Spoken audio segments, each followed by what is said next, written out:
aja makan astanira kalih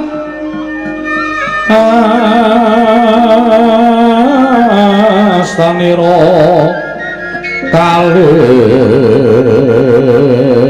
pisan lan ngandika magawe Branta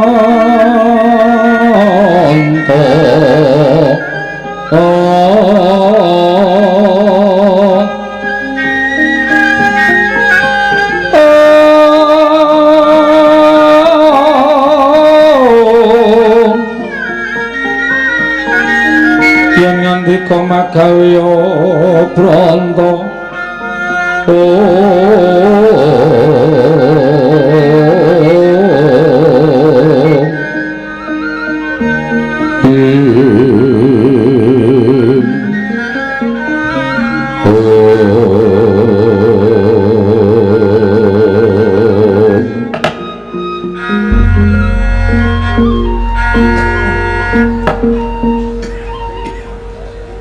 Kakang Rodo Kakang Resi Kanika Putra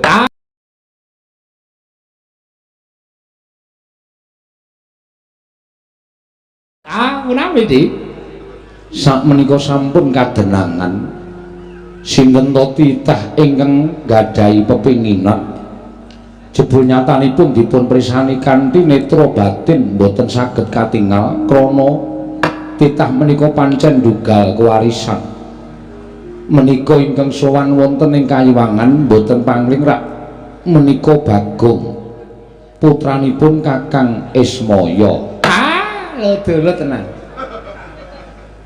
perkencang warudaya pak wong wong lagu ngene Bagong iki ya ngerti dalan ning Kayangan ta ya nganti tekan Kayangan barang iki ngopo bocah iki di nuwun sewu najan Bagong menika namung atmajanipun Kyai Semar Badranaya Kakang Ismaya namung nuwun sewu panjenengan sampun prisa piyambak jam terbangipun Bagong menika menawi panjenengan boten ngatos-atos menika mangke panjenengan saged wah kewirangan lho Di inggih Kakang kula badhe ngatos-atos inggih dalah bocah kok nekate ora jamak-jamak iki ya karo sapa ngono lho nganti Bagong kok tekanangan ki wigatine apa lho Ponokawan Bagong sawise satata nggonmu ngadhep padha raja sak pratamu Bagong Ponokawan Bagong ora edan ta iki mulane kan mau dirasane ora nyaut lha walah bocah edan nggih Bagong wah jan wis ngeget-geti iki teko iki lho teko dengkul kita iki ora iki betaran rada wah dewa waduh nyuwun ngapunten Bu Kulun mohon maaf lahir batin ya wah bocah edan ora niki kadewatan to iya iki Kayangan Suralaya waduh monggo kula ora numpak sepur lho kok ora numpak sepur ki lho jare Surabaya Suralaya wah edan tenan iki ya waduh pirang-pirang ki ya dewa iya so iki lho basa kita sinten Bu Kulun Ulun Bathara Indra waduh Bathara Indra wah iki dewa kok untune pasangan iki asli nggo ngethak ndasmu iso pecah wah dewa aja ngono jangan gitu Bathara sapa Yama Dipati dewa tukang jabut nyawa wedan werna-werna niki purun Bathara Guru dewane para dewa lho kita iki edian ora kita iki kandhan-kandhanane yo duel yo lho dewa kok ngeplaki ora kita iki lungguh kuwi Sang Hyang Jagat Girinata Sang Hyang Bathara Guru kuwi Sang Hyang Manemaya sesembaning titah sak Madyapada lah kok kita diajikan tanpa tata krama sembah sujud kula iya Bagong ora dadi ngopo Kulun ana apa astanipun sekawan berarti bojone loro ora Bagong kabeh widodari dadi kelangenan ulun. Waduh. Temonjo. Ha iso ngloro-ngloro nek tangane papat ki. Ki iki iso dikandani ora kowe? Kowe tak tendang genti lho pokoknya. Kowe sapa wae jenenge? Ulun rada. Ulun kami itu aneng kayangan. Ayo kok sikek santai. Waktune isih sewengi kok kesusu-susu. Bagong dalem padha kanthi harja sak prapta kita. Nereng sambe pitu tansah pinayungan ing kawidadan nereng sambe kala kepareng kula ngaturaken sembah sungkem sampean dekem kula antem. Kita kuwi titah ingkang keladuk gecul kumarucul. Nggih. Ulun gedhe palimarma ulun Bagong. Matur sembah nuwun Bu Kulun. Pangestu ulun tampan ana. Kula pun denggo jimat paripe. Dayana ing kasantosan Bu Kulun. Iya Bagong, prayoga monggon mulungguh. Aja sak kepenake dhewe iki mapan ana ing kayangan. Mekaten Bu Kulun, nggih kula ngertos Bu Kulun. Niki lho sing marahi niki. Ceret angkringan niki Bu. Iku Kakang Rada. Wah lho. Sampeyan niki sepon niki to? Iya. Kakang Rada? Iya. Kowe rada raja sak praptamu Bagong. Pangestunipun Kakang Rada. Sing Kakang ki kono wae. Kowe ping bola-bali lho kowe njongkong ke aku. Ki dadi masalah iki. Masa aku menyuruh Kakang ora entuk. Ulun ki dewa kita ki wing titah, ge dasar kita ki batur e. Weh. Ngino karo aku kowe. Kakang Rada mbok inggihpun kajengipun mboten menapa-menapa wong disebut Kakang kalian Bagong menika mboten menapa-menapa. Heh, ngrungokke iki. Inspekture muni ngono. Kowe ora entuk. Ya, tak tampa. Pangestuku tampan ana. Pangestunipun Kakang Rada. Kula pun dienggo jimat paripe, Kakang. Wah, jan kayangan kedayan kok ya wong edian kaya ngene to. Wah, kudune titah ki sing apik-apik to sing cuwan ki Janaka utawa Kresna ngono kuwi ya dadi ketok apik. Sepisanan sowan kok Bagong ki njur maksude kepiye coba? Kakang Rada. Mbah. Ampun gresula Kakang Rada. Ampun emosi Kakang. Niki mengke padha karo mengko limbukan Kakang Rada. Dua bintang tamu yang berbeda pendapat.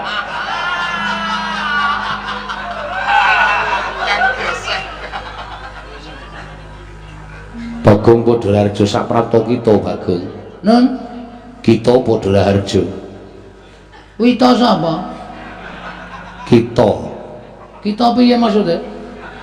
Pripun kula radong? Kita kuwi padha harja. Kene tandane kita ki kowe. Oh, tak tonyo modar wae. Lha ngekaki jeneng Bapak Semari Bagong emang diganti kita.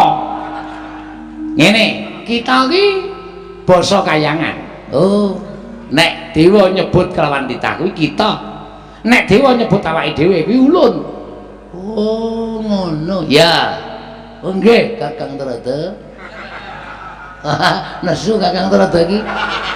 Guyon kok njur orang senyum blas. Ora ngono Kakang Rada. Kakang Rada ngaturi sabar. Sampun mboten saged. Kakang kita padha harja Bagong. Nggih, Bathara Indra, ulun wilujeng. Ngene tak omongi, sing nyebut ulun ki mung dewa. Lho, ha iki nendi? Iki ra nang kayangan. Aku nang kayangane berarti aku wis menjadi dewa. Dewa 19. Kangen, wong kangen. Ngene-ngene rasane.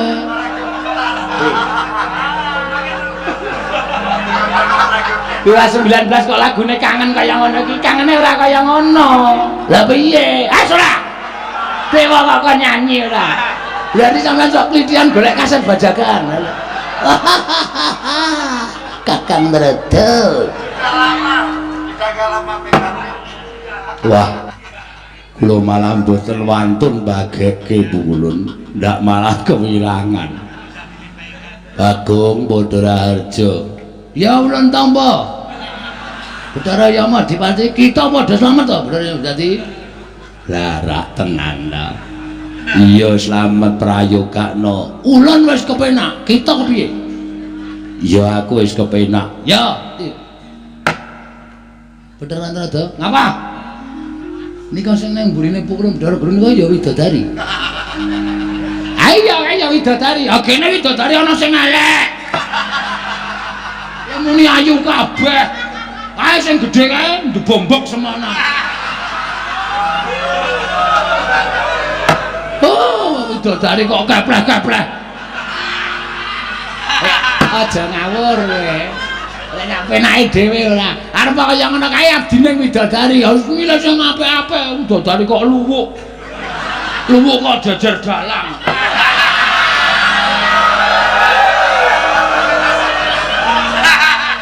Kowe.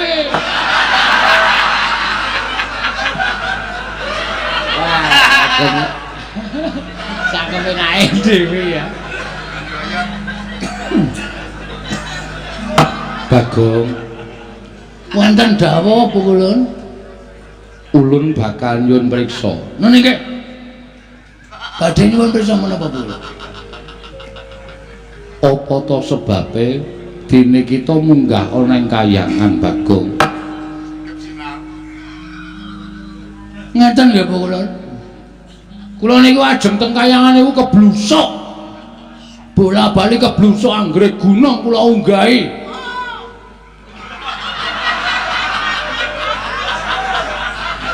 Anggrek gunung kula unggahi jebul dudu Kahyangan. Medhon melih kula. Ketok wonten gunung gedhe tak unggahi. Dudu Kahyangan, medhon meneh kula. Leng munggah ngrekoso le medhon ming maplurut.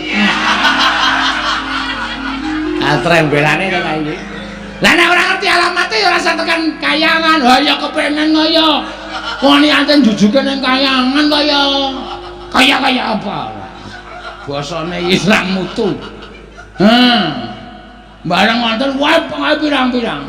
Munggah gunung tekan kok ketemu juru kuncine. Niki Suralaya dudu iki Gunung Merbabu medheng.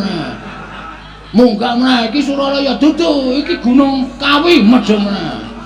Munggah Suralaya. Munggah gunung iki gunung endi? Gunung Ketur, kok ora mblendruk. Werna-werna wae, gedhe cilik tak penak kabeh. Nekat kok aku lho. Iya, Pak. Nggih. Terakhir ana gunung dhuwur tenan. Misale wonten tulisane Gunung Siulauli. Siulaulu. Siulaulu dalam kurung Himawat, dalam kurung Himalaya. Berarti ki langsung kula penak krekel-krekel. Wah, kaya panjat tebing niku. Tekan pundi wau sing ana alun-alun gedhe banget wau ora ana wite kuah benggon panas sing kencang-kencang repat kepanasan. Repat kepanasan? Iya. Nek cara jagat perempatan ora. Repat kepanasan kuwi papan kanggo titah ingkang bakal suwana ing Kahyangan dikeparengake punapi mbuya gumantung nang repat kepanasan. Nggih teng mriku. Repat kepanasan terus wonten gapura gedhe banget. Tulisan Kawi. Bakso Kawi.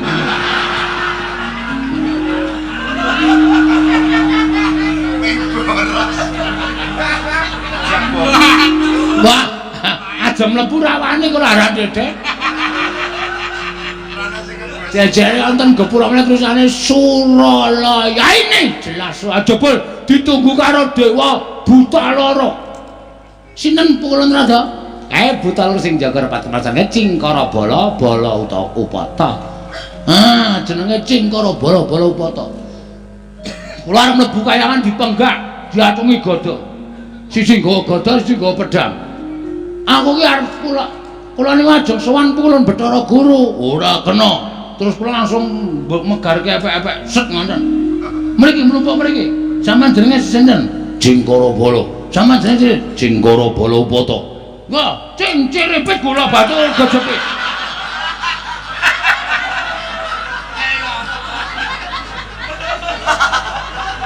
Bocah kok idene werna-werna.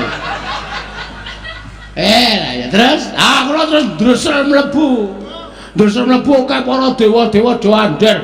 Pasewakan ngendikane niki bar dewa sing mburi dhewe kula tak takoni, "Pulun niki sekonten apa?" Ini baru ada pertemuan. Dewa sing mburi dhewe sing Betawi kita iki. Iya. Basa Indonesia. Iya. Terus kula brangkang munggah repat anu Datulaya naminipun Bale Martiu Kundamanik. Iya. Terus sabanjure ning ngenten Bu kula. Kula niku resah. Iya. Ati kula resah dan gelisah. Iya. Menduki di sini. Di sudut sekolah. Tempat yang kau janjikan. Iki lagune Abimesa. Kok iki dewa sok nyetetep. Wah, aku kok malah kejeglong-jeglong iki. Mutar kula nganti tak mancing nduk. Katut kabeh. Resah ati kula Bu Kulun. Pokoke sedih. Sebabe Dek wingi nika ora kula jagongan kalih Gareng, kalih Petro. Iya. Petro niku ngendikake ro Gareng, ngrangkul Gareng, "Reng, aku ketemu ro bapak pisan sing pirang-pirang abad wis tau pisah ro awake dhewe." Gareng muni, "Apa, Tru?" "Heeh. Sapa bapake dhewe kowe kelingan to? Begawan Salontara, Gandarwa Raja Bali ya Gandarwa Maya." "Lah mau ketemu nang ndi, Tru?" Gareng muni ngoten, "Nang alas. Bapak mengestoni awake dhewe." Terus wong loro niku do tangis-tangisan kesenengan atine mergo ketemu bapak. Terus kula takon Petro, "Truk berarti bapakku ya Begawan Salontara." Petro muni, "Udu. Kowe iki mbiyen jaman penjajahan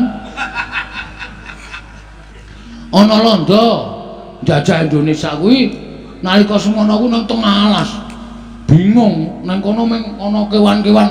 Terus ngerti-ngerti mbok piye critane ana munyuk meteng.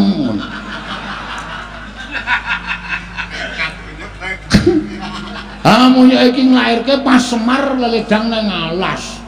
Terus bayi iki dopeni jenengke Bagong. Kula kok rada keloro-loro nggih. Maksude pastor yang kula sing kaya ngenten mosok anak munyuk. Kula terus rumangsa kula ora mungkin anak kula namanya munyuk. Terus kula niat kula ajeng gugat teng kahyangan. Kula niku ajeng nyuwun prisa Bu kula. Nek mboten priksa lelara lho. Iya.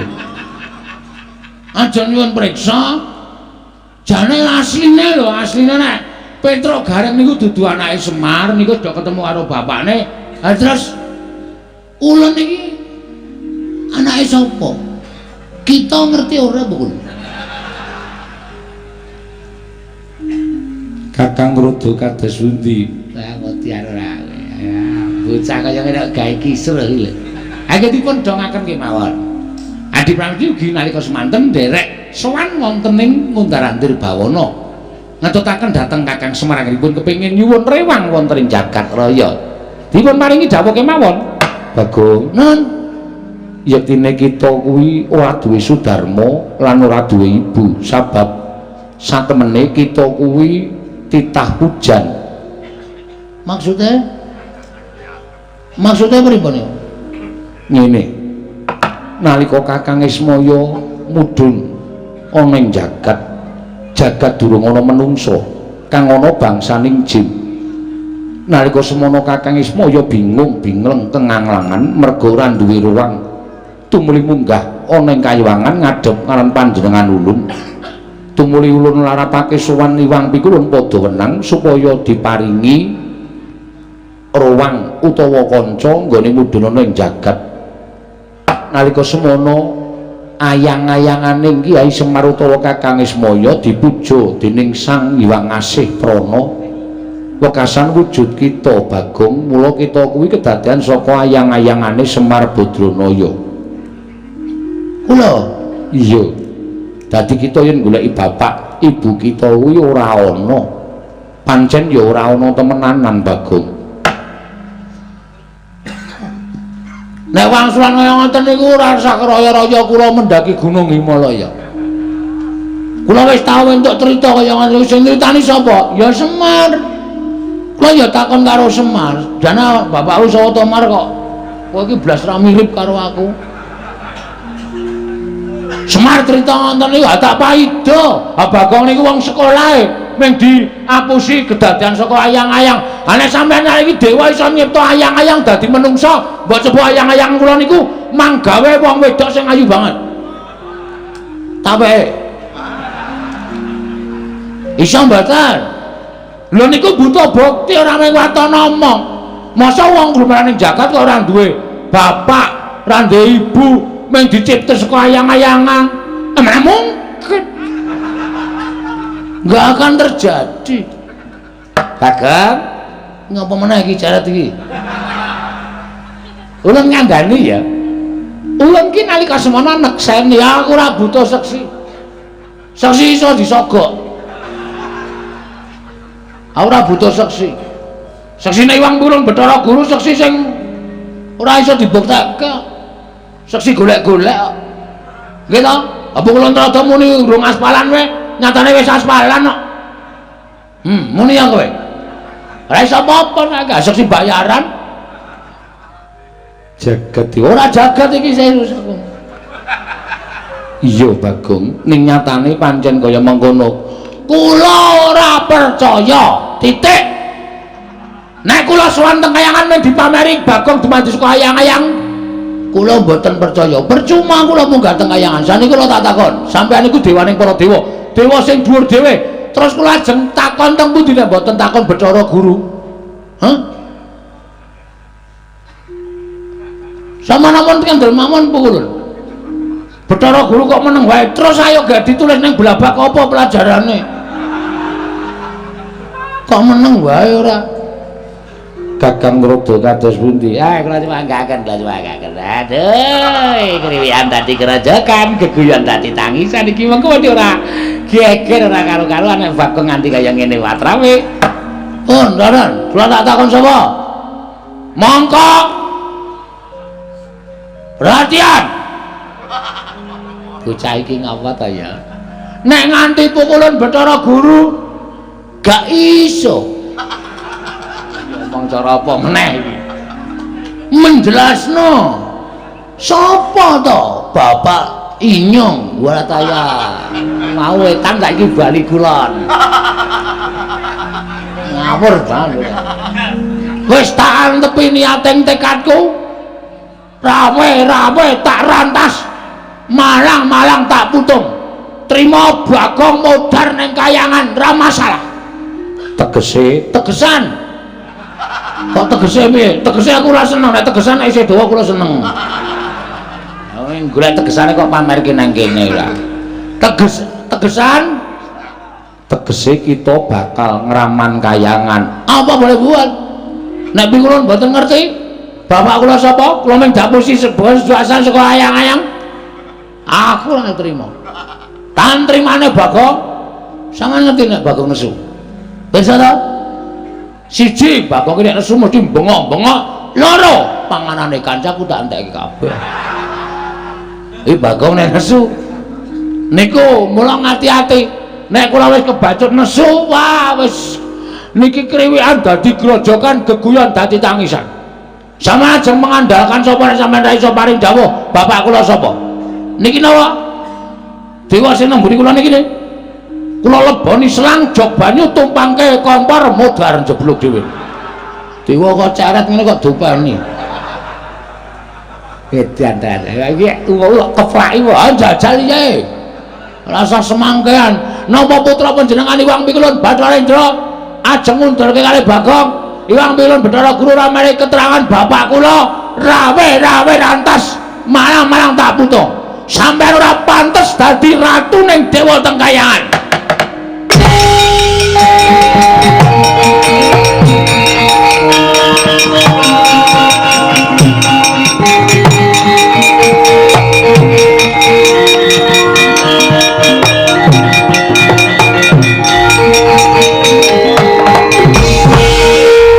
Mas Pusidam sekali sekaring bawana langgeng ngong ilahi ngawi kena matur sidam sekaring bawana sekar mayang edan tenan ora edan kowe arep ngopo Ndra lho kowe sampe ora payu main film saiki kowe dadi dewa ya film apa saiki Dono Kasino Indra ayo kowe arep ngopo kowe ulun ora nrimake lamun kita ngamuk ana ing Kayuwangan ngerti yo iki Kayuwangan ning Sudarma ulun kiat majane Iwang Pirun Bathara Guru yen nganti kita bakal ngamuk ning Kayuwangan dudu sapa-sapa mungsuhe nanging Bathara Indra bagus kuwi sing tak karepke percuma aku urip ning alam padane aku ora iso ngabekti karo wong tuaku aku ora iso sungkem karo wong tuaku ora ana gunane bakal diuripke ning alam donya nek aku ora ngerti karo bapakku pancen tak jarak pancen tak sengaja tak dudul kanepsa ning para dewa-dewa sing do mapan ning Kayang mergo aku mangkel aku sedih ning donya dewane blas ra ana sing medhun ora ana sing takon karo Bagong ana masalah apa ora ana blas dekno nek sing sedih bendara-bendaraku Janaka Werkudara Puntadewa lagi sedih-sedih ae dewa do teng celurut rebutan nek sing sedih wong cilik ngene iki dewane ra ngetok dewa model apa kok tak takon nek sing sedih wong duwe derajat duwe pangkat dewane do teka teng celurut do pecisan barang sing sedih kawula cilik wong mlarat kere kaya aku tileki kowe ora aja kok tileki batinmu mesti modar mbok men ngono ta semangkean arep apa mendelik ning arep aku kulun bakal ngusir kowe bajigur padake kere ya adeng aku kere heeh kita bali ning Madyapada ora iso wis tak niati aku mati nang repat kemanasan tak lakoni mergo ngerti ya aku sowan mrene iki ora ijen lho nggawa wadyabala nggawa bojo pancen bojoku wis tak tanteng yem aku arep munggah ning Kayangan aku mesti ra bali aku mesti mudhar kowe melu mati ra gandeng kula tresno kali Mas Bagong sebaya mati omah ditinggal kula nderek sampean iki samyem nunggu nang repat kepanasan ngebuan pecah sirahe mbok men aku nunggah wis berdua sejoli karo bojoku Ndra dewa iki ora malati nek karo Bagong Italiane iki jangkar karo dewa do kewalat kok iki drandra ora ana sing kewalat babar blas kon numpangke kompor kowe ngrasani ora sermu piye metu njaba piye metu njaba kowe ngerti ora akibate metu njaba sing jeneng wong bebrayan nang alam padang sing wis resmi dijabke karo kawula kuwi aja nganti ditokke njaba ben duwe anak ben beputra aku dewa kok malah ngaran ngajani elek oh macam apa kowe iki kabeh iki men do duwe keturunan anak beranak kok malah sampe metu njaba metu berarti titah iki sing do kurang ajar iso melu-melu karo dewa wis ditokke njaba ta kita sing metu njaba mah beda tegese metu ning repat kepanasan Indra le omongi sing genah aku ndak malah kewirangan kowe ayo tak jak metu ning repat kepanasan ngono tak jak metu ning repat kepanasan sire karepe bakal tak jarwani sapa wong ngaduwa kita lho bapakmu ora ngerti kok kowe arep ngerti bar aksi tipu-tipu karo aku ya bar ngapusi karo aku buya ulun ingkang ngerti najan Kanjeng Rama pukulun ora mangerteni nanging ulun ingkang ngerti apa mau Bondra buya ya apa pukulun buya iki ora oke nek kowe nganti ngapusi aku mboya mikir dua kali lho yang ngritik Andani terus kata-katane dienggo mesti tak rampungi kowe aku wis ora mikir aku ora wis mboya mikir kowe iki dewa mboya dudu Pokoke tak rampungi tenan. Ulun Boyawedi. Padha aku ya Boyawedi. Nek ngono ayo saiki dineng repat kemana? Nek nganti kono engko kowe ra ngandani aku aja takon dosa. Ulun Boya bakal petungan perkara dewa apa titah. Ning mesti sira mesti bakal Boya tak wenehi apa ya? Kawelasan. Mergo aja kok kowe warung wis saiki aku niat Boya bayar. Wong edan ora metu njaba kramasi epek-epek. Aku wis bar kramas pisan. Akanmu gak kaya mau wis bar kramas yakin sumpah. Aja dikramasi nggo epek-epek. Indra junjungan metu njaba ndak omong wae bocah iki. Iki nek ora tak junjung metu njaba malah omong wae iki ya dewa elek meneh iki. Hah? Wis tokke njaba isih dijunjung. Model piye kowe tak takon? Ayo, arep omong apa kowe?